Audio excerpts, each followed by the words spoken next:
नमस्कार दोस्तों, शिव शक्ति धाम चैनल में आपका स्वागत है। आज फिर से मैं लेकर आया हूँ वेद व्यास महाभारत के रचयिता की कहानी। महामुनि व्यास बहुत से वेदों और महान कथा महाभारत के रचयिता थे, जिनके जीवन का सत्य भी कुछ भिन्न है। इस लेख के माध्यम से हम उनके जन्म से जुड़े समस्त तथ्यों पर प्रकाश डाला है। अपनी मां के आशीर्वाद और पिता के तप से वे एक प्रसिद्ध महामुनि बने। वेद व्यास की माता का नाम सत्यवती था। सत्यवती अप्सरा अद्रिका की बेटी थी। अद्रिका श्राप के कारण एक मछली बन जाती है और यमुना नदी में रहती थी। एक बार चेदी के राजा वासु शिकार कर रहे होते हैं और एक बगुले को मार देते हैं। वो ये बगुला अपनी पत्नी को देना चाहते थे, लेकिन वो यमुना नदी में गिर जाते हैं और उसे अद्रिका नाम की वही मछली खा लेती है। राजा उस मछली को पकड़कर उसका पेट काटता है और देखता है कि उसके पेट में दो बच्चे होते हैं, एक लड़का और एक लड़की। राजा लड़के को अपने पास रख लेता है और अपनी प्रजा को बताता है कि वो चेदी का राजकुमार है। राजा वासु उस लड़की को मत्स्य गांधी नाम के मछली पकड़ने वाले को दे देता है।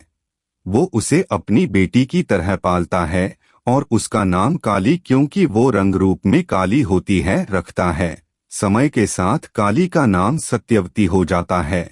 सत्यवती के पिता नाव भी चलाया करते थे।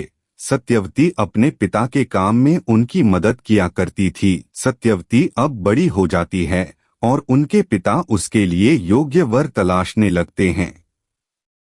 एक बार दिन के समय सत्यवती की मुलाकात ऋषि पराशर से होती है। वे उसे यमुना नदी के दूसरे स्थान तक छोड़ने को बोलते हैं। सत्यवती के पिता किसी दूसरे कार्य में व्यस्त थे, जिस वजह से सत्यवती को नाव चलाकर ऋषि मुनि को यमुना पार ले जाना पड़ा।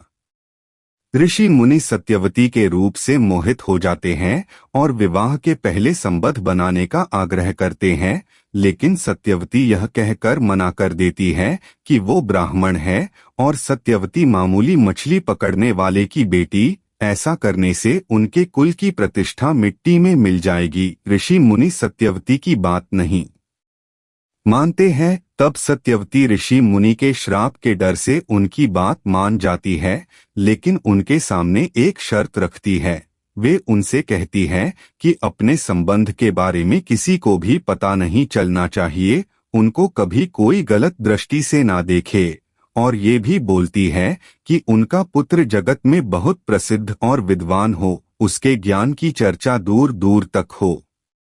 ऋषि मुनि उनकी ये बात मान जाते हैं और वेद व्यास के जीवन की शुरुआत होती है।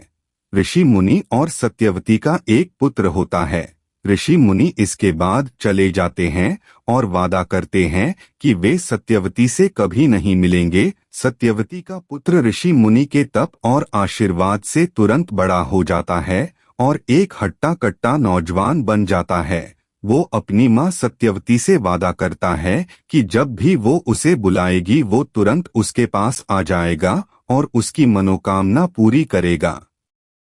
उस समय उसका नाम कृष्ण रखा जाता है। इसके बाद वे जंगल में चले जाते हैं और तपस्या में लीन हो जाते हैं। बाद में इनका नाम वेद व्यास पड़ा। व्यास बहुत से वेदों और महान कथा महाभारत के रचयिता थे। सत्यवती की वजह से कहीं ना कहीं वे भी महाभारत में एक पात्र की भूमिका निभाते हैं। इसके बाद सत्यावती का विवाह हस्तिनापुर के राजा शांतनु से हो जाता है, जिससे उनके दो पुत्र चित्रांगदा और विचित्रवीर्य होते हैं।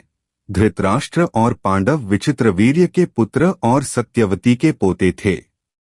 धन्यवाद दोस्तों, अंत तक बने रहने के लिए, और हमें कमेंट में बताएं कि आपको कहानी कैसी लगी। महाभारत से जुड़ी अन्य रोचक कहानी सुनने के लिए हमारे YouTube चैनल को लाइक और सब्सक्राइब। जय श्री कृष्णा।